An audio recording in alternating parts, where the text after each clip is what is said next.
But let's see. I'm telling a bit of the story and, more importantly, the philosophy of Ronnie James Dio, who, while he's generally known as a musician, to me he is both musician and philosopher, and one of my personal favorite philosophers. And part of this presentation is just to be like, no, guys, music can be important. It can actually tell you things that you might not. Just because people write a book about philosophy and say this is the only way to do philosophy, I've been generally arguing, if anybody looks through past stuff I've done, my big argument that I've been making is that philosophy is much more the act of questioning things through multiple mediums. And I'm assuming most of you haven't actually heard of Ronnie James Dio. Is anybody familiar with him? I know his name. You know his name? Black Sabbath. Yeah.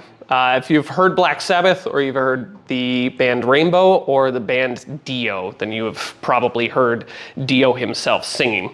You also know Dio because, if anybody recognizes that, he's the one who started that.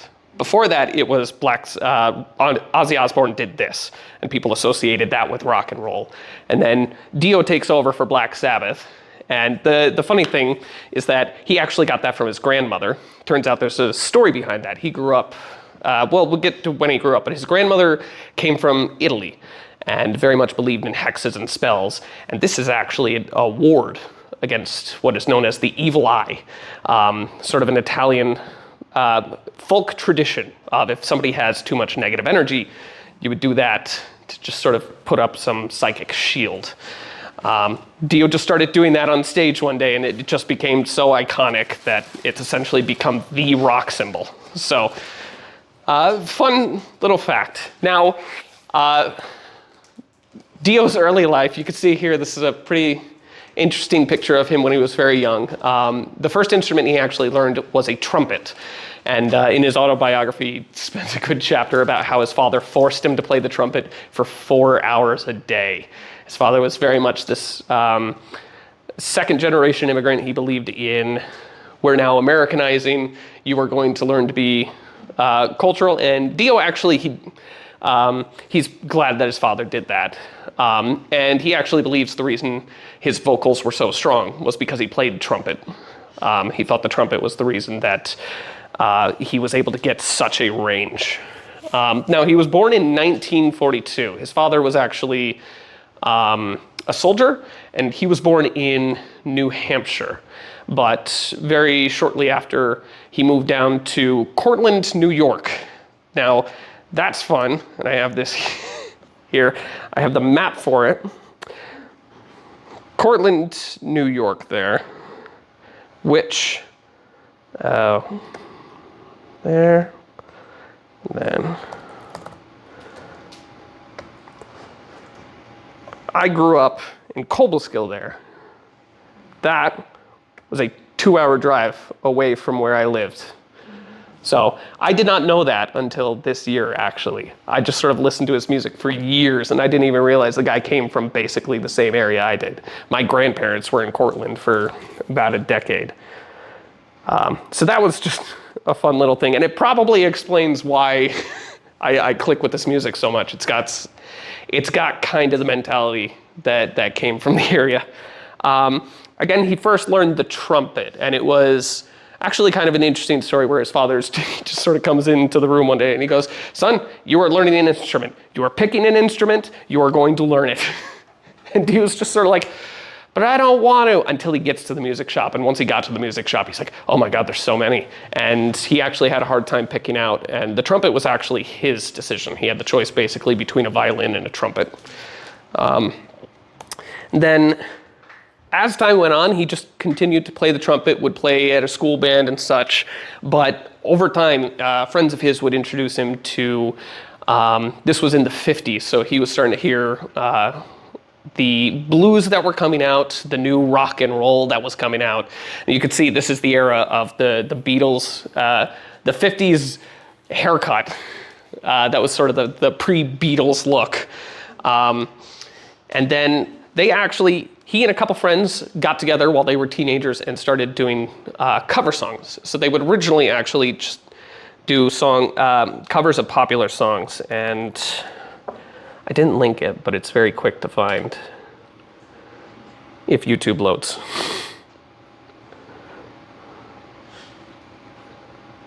Oh, is YouTube going to be a thing now?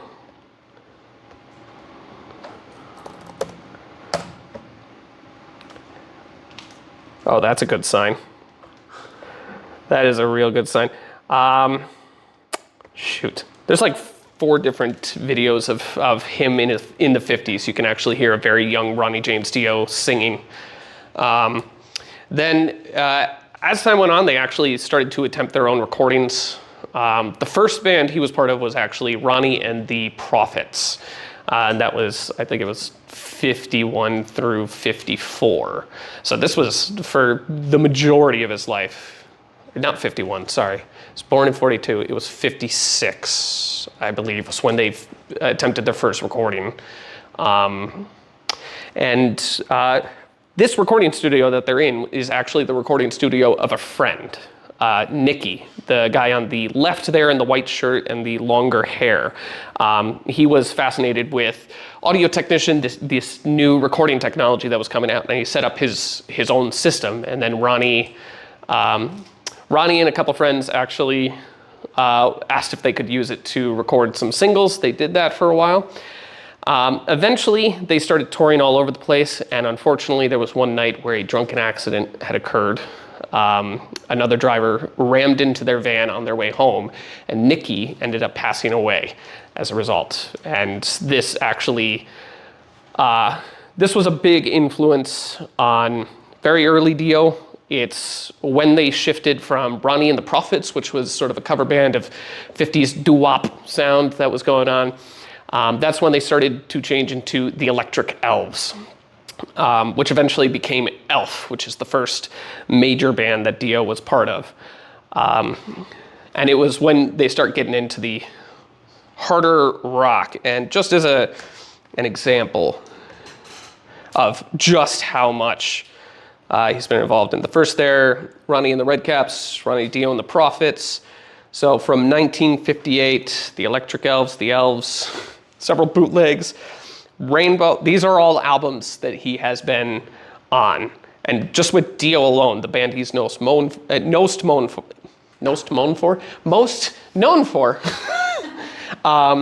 he did over 10 albums with that band alone. And just the number of albums he also appeared on, like the guy has one of the most prolific careers in music alone, just when it comes to the sheer number of albums he has either been on or helped produce in some way. Then with that, that's a general overview. I suggest if anybody wants to know more about Dio's life in general, he actually has an autobiography. He wrote it up until he died. And it wasn't completed until 10 years after his death by his widow, Wendy Dio. And it was released, I believe, 2019. No, it was released in 2021. So like for a lot of us, we didn't even realize there was an autobiography in the work, and we got the news like, oh yeah, it's coming out. We're like, guy died in 2010 and it's coming out 10 years later. So it's a fascinating look into somebody from the time. But mostly, I want to focus on some of the central themes of Dio. Over his entire discography, there are several ideas and themes that just sort of continue to pop up. And I have 5 here. The first is others, the self, and the individual. The second is anti-dogma. The third is the synthesis of good and evil. The fourth is a robust inner world. And the fifth is action. Now, I'm going to use these 3 quotes. These are kind of, he's done a lot of interviews.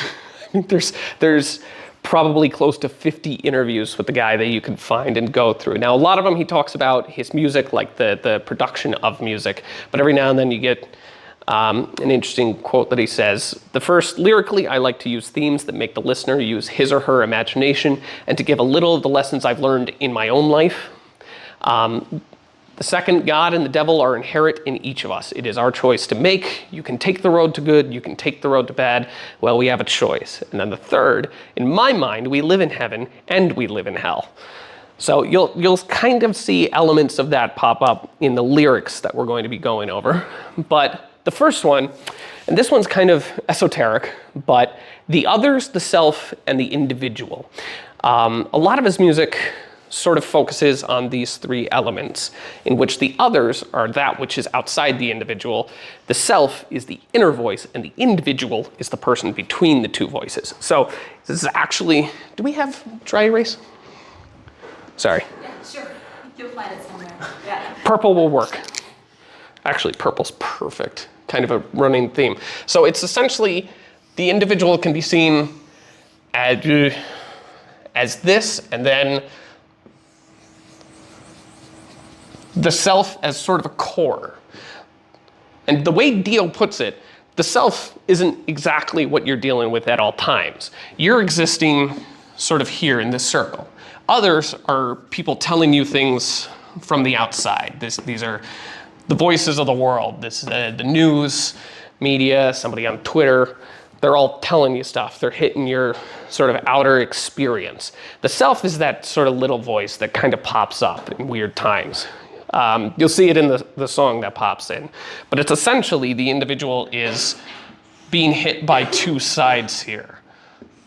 You have an inner voice that is continuing to talk to you, and you have the outside world that is continuing to talk to you. And Dio kind of saw the person, who we are as individuals, is that border between the two. And the example I have for that is from the 1990 album, Lock Up the Wolves, Born on the Sun. And I put their tone shift. This actually happens in several songs. This is the one that probably makes the most clear. And this is why I think music, why I use music a lot. Because I think there are some elements musically that can be conveyed musically that are very difficult to actually explain rationally. Which is, there's going to be the first portion, which is going to be in sort of one style. It's going to be higher register, more boppy, and then you'll hear the tone shift to a darker, grittier tone.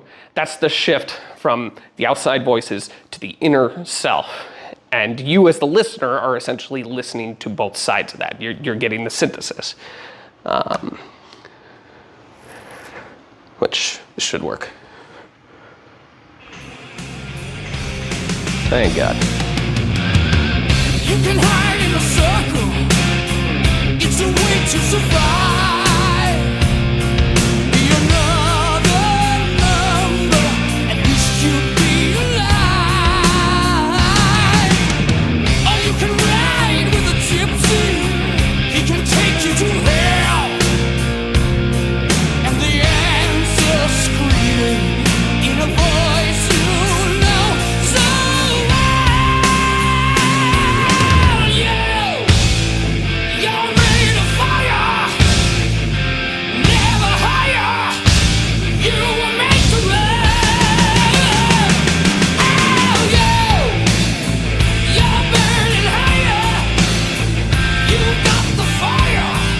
You were born on the sun.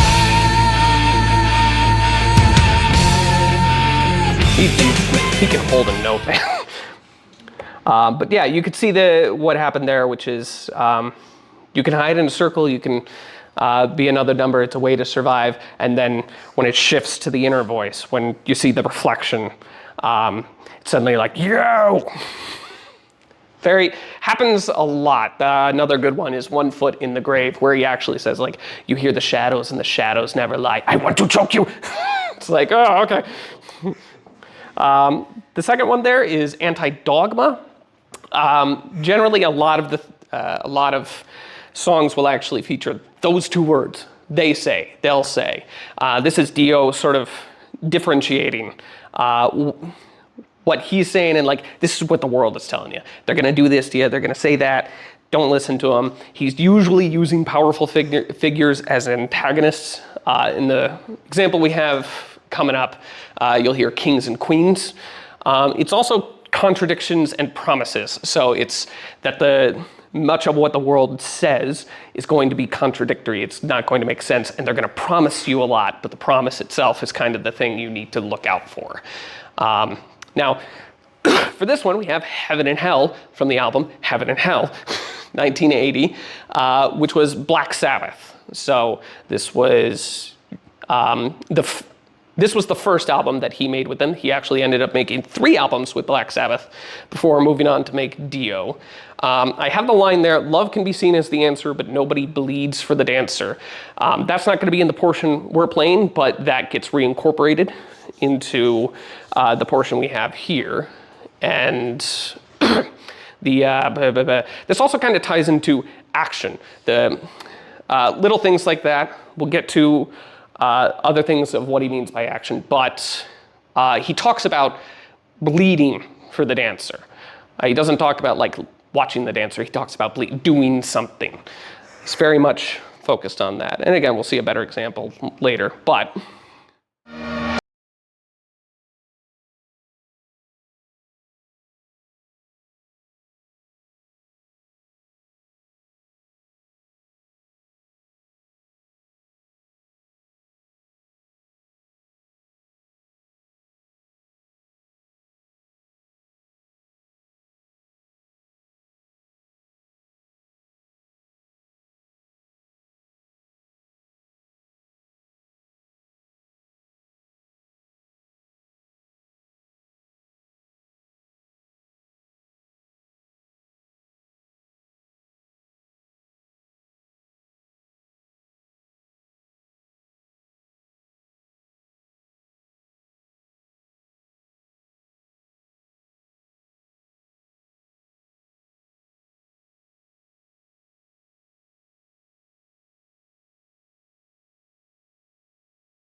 after that. But yeah, that also pops up quite a bit in Dio's work, sort of they say, they'll tell you black is really white, the moon is just the sun at night. With that, it's also kind of taken in with the synthesis of good and evil. A lot of what Dio says did say that the contradictions of what they say is one thing, but Dio himself also kind of plays contradictory sides. So an example of this, there are 2 songs, Shame on the Night, in which he talks about sort of the things he sees in like the dark parts of humanity. And he says, shame on it, it's ruined me, nothing good comes from that. And then in a different song, Night Music, then he's saying you gotta find your own music in the darkness. So even much of what Dio is saying is contradictory. He kind of sees himself as part of this whole thing. You as an individual are supposed to find your own thing. But at the end of the day, elements of both good and evil are required. Much of what Dio is talking about is that there isn't a strict good, there isn't a strict evil. The world will tell you there's a good, they'll tell you it's an evil, but at the end of the day, you're going to be wading through all of that. And the example I have there is Man on the Silver Mountain, which was from Ritchie Blackmore's Rainbow, 1975. And it's pretty much, it's pretty much the most straightforward version. Also with this, you can actually hear how the styles have changed over time, and you'll definitely hear that in the next one.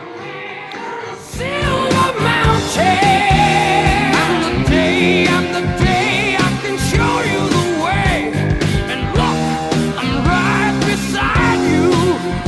I'm the night, I'm the dark and the light, with eyes that see inside you. Come down with fire, lift my spirit higher. Some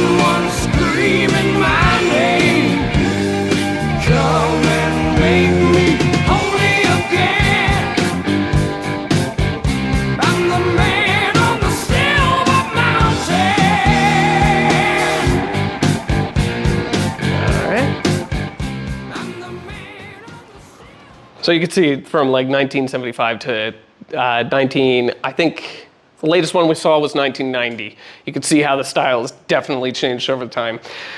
This one is probably going to be the most jarring though. The next element is a robust inner world. And with this whole setup going on, where we're kind of bombarded from that which is coming from inside of ourselves and that which is coming from outside the world, Dio kind of goes with the idea of the individual needs to carve out their own space inward. This gets brought up in different ways, but generally a lot of people who try to figure out what he means here believes it's essentially the synthesis of the individual himself. Like the idea that we're kind of separated from ourselves is a big form of anxiety. It's one of the things that constantly makes us feel like we're lost. We don't really have a direction because we seem to be doing things, and at the end of the day, there's something inside of us that doesn't click with it, but we're not listening to it. We're too focused on listening to what's going on outside of us. And then the other part is that Dio kind of brings it up in either a physical or a mental way. And that changes depending on the song and the situation. But generally people kind of understand that he is speaking about just the idea of a space for yourself, either physically or mentally. And I have two songs for that because one talks about it physically and the other talks about it mentally.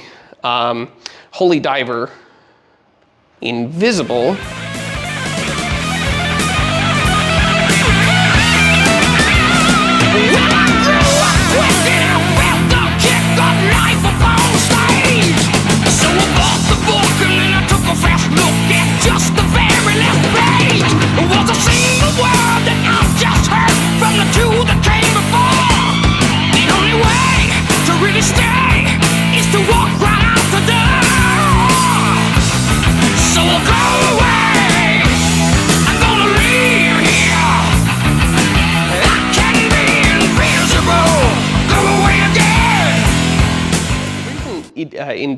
Invisible is kind of weird for people is because invisible, like, doesn't just have to mean physically separating. The only way to really stay is to walk right out the door. Are you talking mentally? Because you're staying, but you're going out the door. Like, the contradictions in there make people tend to think like maybe he's talking sort of mentally, like backing away from the situation. But Strange Highways is where that becomes very apparent. And this one, probably one of the most jarring shifts. Because this was that era of like Metallica crunch.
So yeah, crawl inside myself so I can ride into the, and actually in a later, in the next verse, he says, so I can crawl inside myself where I can be the fool, which is also kind of connected to heaven and hell. He said, fool, fool, you've got to bleed for the dancer. Like, foolishness is kind of another theme. There's too much I had to kind of, I'm already going way over what I thought I was gonna. And then finally, action. It's not just ideas that he thinks about, but for Dio, a lot of the concepts of self-ownership, of actually coming to grips with who you are, means that you've got to put it out on the world. You can't just be strong internally, you have to project it, otherwise it goes nowhere. And equally, the hiding away, going on strange highways. that is just such a great way to put it. Like, I'm just traveling on strange highways. That has to be only a temporary thing because it can become a destructive narrative you tell yourself. And essentially, you have to throw yourself with full vigor at life. You have to embrace it with everything you can. And this is the final one. And would it be okay if I just do the full song? It's 3 minutes. Okay, so the note about this one, it's essentially, this is Dio saying, stop telling yourself that you're not good enough, stop telling yourself you're not strong enough, stop telling yourself all these things. The second verse especially, it focuses on the idea of like, you've got so much power, but you're not using it. And then the third verse, specifically, it's you're not just some reflection, pops up, in that he's saying like, stop using the world as a measuring stick. Use yourself. And then this will be the end.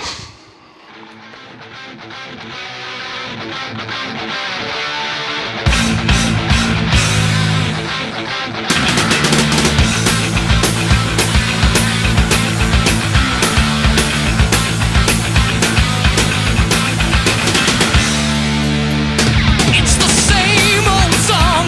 You gotta be somewhere at some time, and they never let you fly. It's like broken glass. You get cut before you see it.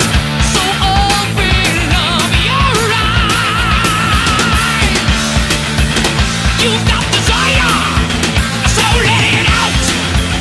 You've got the power. Stand up and shout. Shout! Stand up and shout! You've got wings of steel, but they never really move you. You only seem to crawl. You've been nailed to the wheel, but never really turning. You know you've got to want it all. You've got desire, so let it out. You got the power. Stand up and shout. Shout. Stand up and shout. Let it out.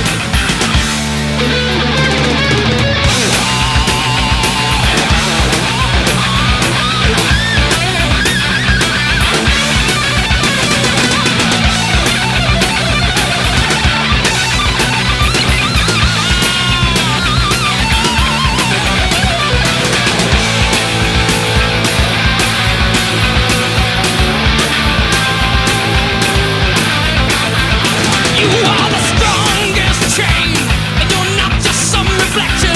So never hide again. You are the driver. You own the road. You are the fire. Go on, explode. You got desire, so let it out.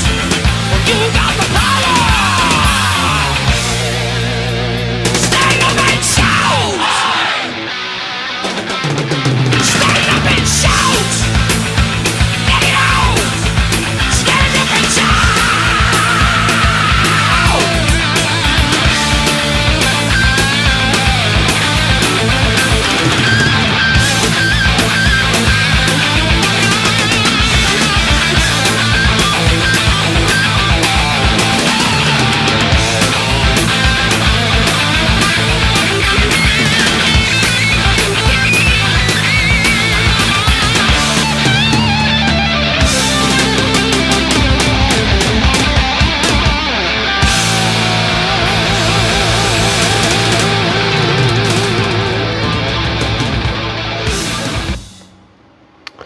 So yeah, that one especially, when I'm having a bad day, that's a good one. God, I said it was gonna happen. I knew it was gonna happen. I am such. You ought to see me when I'm out, like at home, and I'm just blaring this and screaming it out. Like it is all coming out. But yeah, Yeah, it's today, like it just seems that is still so very relevant today because it's just, you turn on the news, you turn on Twitter, and it's just so easy to see yourself as this small thing that can't affect this gigantic machine. And I think it's a really, really important idea, narrative that like, no, you gotta be able to grab what you yourself is and then realize that has power. No matter what you are, no matter where you are, no matter who you are, you're something, you can do something no matter what it is. It's not even like, it's not even that it's like you have to do the right thing, it's just do something. Everyone is far more capable than they actually know. And part of what I hate seeing is just so many people stopping and just going like, I don't know enough, I'm not smart enough, like I'm not powerful enough, I'm not strong enough. Stop it, just do it. Like, good example, somebody at work recently was like, how did you could speak Spanish? How do you know that? I'm like, because I just found when people started speaking Spanish, I just tried it. I messed up so many. Do you know how many times I've like sat there and I go, oh, you have a question? Go ahead and tell me. And they just spew out. And I'm like, okay, I'm going to be honest. I have no idea what you just said. But instead of going like, I don't know enough Spanish, I'm just going to like sit back and not do it. I just kept saying, nope, do it again, do it again, do it again. And I just got better. I'm still not great. I can definitely tell you that. I'm not going to be doing lectures in Spanish anytime soon, but I can at least tell you where the bathroom is. And that's just, if I got in my own head and told myself I can't do it, I would not have that capability. It's just, you gotta step out of your own way, right? Because the biggest enemy most people face is themselves, honestly.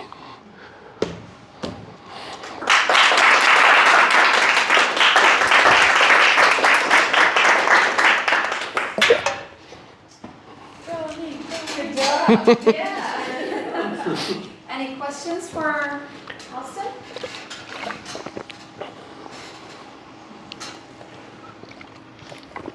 Not even like, what's your favorite album? I wanted to ask you what Yeah. song, not album. Oh, that one. No. Actually, is anybody on the Honors Discord? Recently, like, we shared our Spotify Wraps, and it wasn't just my favorite Dio song. Like, my number one song was Pain by Dio, which was from Strange Highways, which that one is all about, like, the pain of being yourself is far more preferable than the pleasure of, like, just having everyone adore you. It's literally, the line is, give me a choice between pleasure and pain, or give me a choice between power and pain. I choose pain. Do you have this book? Mm-hmm. It's a great read. That's for you. Oh, yeah. Oh, yeah, he just said, one of the best things, one of the best anecdotes from the book is that obviously he grew up in mafia territory. Anybody growing up in upstate grew in mafia territory. And early on in his career, he saw himself as sort of a mafia musician. He was like, we're gonna be the big mafia musician guys. And there was one point where they were playing at a bar, and the bartender, like, because his name was Ronnie, thought he was the Ronnie who was the nephew of the local mob boss. And like started giving him free drinks, and Ronnie kind of realized what was going on. He actually was like, okay, just go with it. Just pretend to be this guy. And then there was one day where men in suits walked into the bar and said, where's Ronnie? And he was like, I'm out. He went out the back door, and he just never performed at that bar again. And he's like, I'm never gonna pull that crap again. But just one of those funny things. Anything for free drinks. Do you remember the first time you discovered him? Oh. I had to be like 13. Somewhere around there. Because like for the longest time I grew up listening to like AC/DC, country music, religious music. And then somewhere along the way, my father one time played Metallica. Metallica was the first thing where I was like, this is different. And then I just started finding all the rock stations, and Dio was part of that whole smorgasbord. But over time, it's the themes and the lyrics of what Dio says. A lot of the time, like the way Dio words things, it really, for me, it's the type of lyrics where I'm like, what does he mean by that? There's one line in the song, Egypt, the chains are on. No, sorry. Night music. No, night people? Oh, they all bleed together at some point. But I think it's Night People, where he says, electric eyes that never let you see them in the day. It's like, what does that mean? And then like, various symbols just pop up again and again and again and again. So Rainbow, almost every album has like 3 to 4 songs that mention a rainbow. Born on the Sun, we didn't see that lyric, but it said there's a crack in the rainbow, there's a hole in the sky. You believed in something, now it's just a lie. And it's like, okay, so that's one symbol. And then there's another song where he talks about people having rainbow eyes. It's like, what do you mean by rainbow here? You use rainbow in like 4 different ways and I can't tell. And excuse me, he never talked about the symbols? No. So it's up to the listener. Yeah, in his book, he did talk about how he wrote, he was a huge fan of fantasy. Like when he wasn't doing music, he was reading all sorts of books. And when he wasn't reading, he was talking with people. He was very well known for, after a show, he would just go and meet with like a bunch of people at the bar, and they would just sit there and talk. He'd tell them all about his favorite like new fantasy book that he's reading. He was just really big into this sort of like esoteric imagery. And he was very big on the idea of like, you got to find the message within that. I can't tell it to you. Comments or questions? I guess I have a comment. I appreciate you doing this. I learned so much about you today. This is great. Woo! Yeah. Like I know Austin a lot better. That might not be a good thing. This was good. Yeah, it was good. Might mean you have to take me out for drinks at some point. So yeah, kind of one of the lectures that I was pretty excited to do. Now I will say that looking back on it, going over it, editing it, like, oh boy, that is not one of my best performances, and it kind of makes sense at that point. At work, I was going through probably one of the most intense sales points for the year. I mean, this was like immediately after the Black Friday sale that was going on at work, and in addition to that, many final projects were being worked on at the time. So for the week I gave that presentation, I was averaging about like 3 to 4 hours of sleep a night, and it was, you can clearly tell how that was starting to affect me, in that I would just constantly find myself blocked. I really didn't know what I was going to say. I'd like, the idea would form in my mind, and then when I tried to articulate it, when I tried to vocalize it, it just became a dead thought. And you could see that in just sort of the sentences where I'm like, he's involved in this thing, there's this thing, and then Ronnie's doing this thing, and like clearly what was going on in my mind was just not clicking. And it's kind of unfortunate. This is one of those subject matters that I've really hoped to delve into at some point. But that's, I think still I got the main core. I got the general premise of what I was trying to put forward. And now that I'm editing it, there's one, I believe there is one song I can sort of bring up. I'm not going to play it here, but it's Don't Talk to Strangers. It was part of the 1983 album Holy Diver. Pretty much the most well-known album by Dio. Specifically for the title song, but also because, Rainbow in the Dark. Rainbow in the Dark is probably the most played song by Dio, not only on Spotify, but it's on the radio. If you play any rock station, Rainbow in the Dark is going to be the like one Dio song that pretty much everyone knows. But on that album, there's another song, Don't Talk to Strangers. Don't Talk to Strangers actually has several of the elements that I was referencing here. To begin with, there was the idea of the individual, others, and self. And in Don't Talk to Strangers, and this is actually somewhat of a controversial take, I've learned, because I've spoken to a few people who are big fans of Dio, and they said that I'm putting too much into these, into the music that they don't particularly see. But if I may, I'm going to postulate a bit on what I see the song to be, which is, in Don't Talk to Strangers, there are essentially two parts.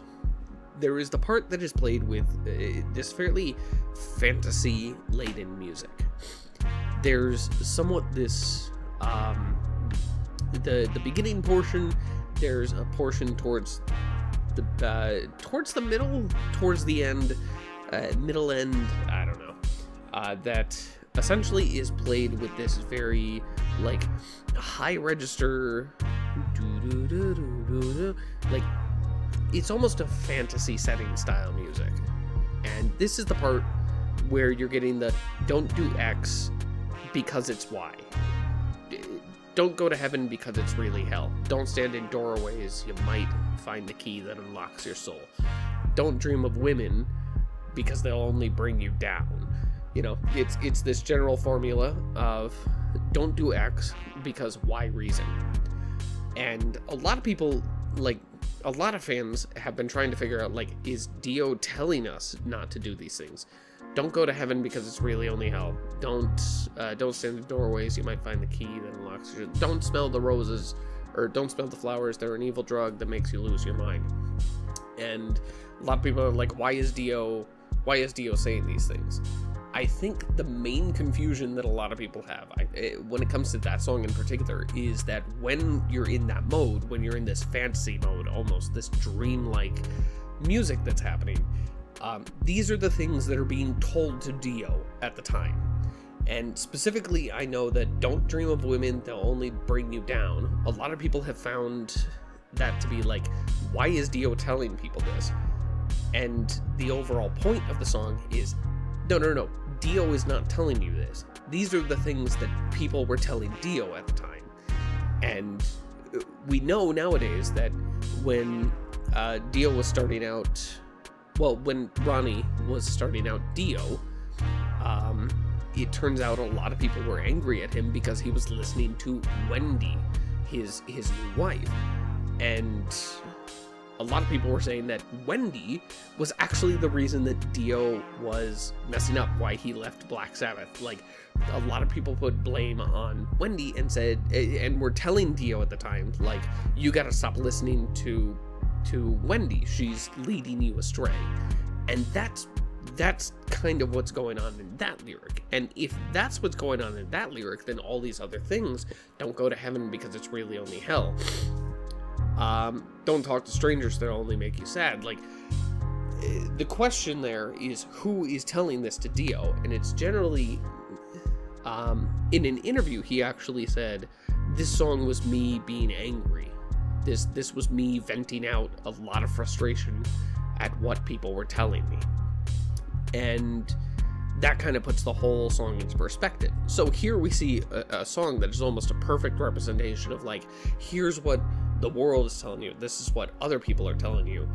And then when you get to the part where it goes, I'm the stranger, I'm the danger, there's the self. It's the inner voice that is speaking to Dio, to Ronnie, and then telling him, like, no, you've got to make your own fucking place. And another aspect of this song, and this is actually, like, this ties into why I found this presentation quite interesting, in that I had to find lyrics that extracted singular points, singular ideas and actually get them to be explainable and understandable. Because when you focus on a single song by Dio, and any single song you actually find like a mix of many of these themes. Don't Talk to Strangers, it has that element of the others, the individual, and the self, but it also has the element of having your robust inner world as a way to run. And specifically the point I was speaking of with Invisible and Strange Highways, it also appears here. Run, run away is a line that pops up in Don't Talk to Strangers. And it's also very much that whole don't involve yourself with what they're saying. You have to be able to find your own space. So there's two elements there, as well as the synthesis of good and evil. The inner voice says, I'm the danger, I'm the stranger, I'm darkness, I'm anger, I'm pain. Like, the inner self isn't like, it isn't an ethereal, nice being. It is something that is rough, it's coarse, it's going to harm you. Your inner self is comprised of multiple parts, both good and bad, and Dio didn't see this as something to avoid. It's something that you kind of have to learn to live with. We are both heaven and we are both hell. It's so Don't Talk to Strangers, I think, is one of my favorite Dio songs out there. Obviously my favorite is Pain, but I think Don't Talk to Strangers is a good example of a song you can listen to the first time and you really start to wonder, well, what is he even saying here?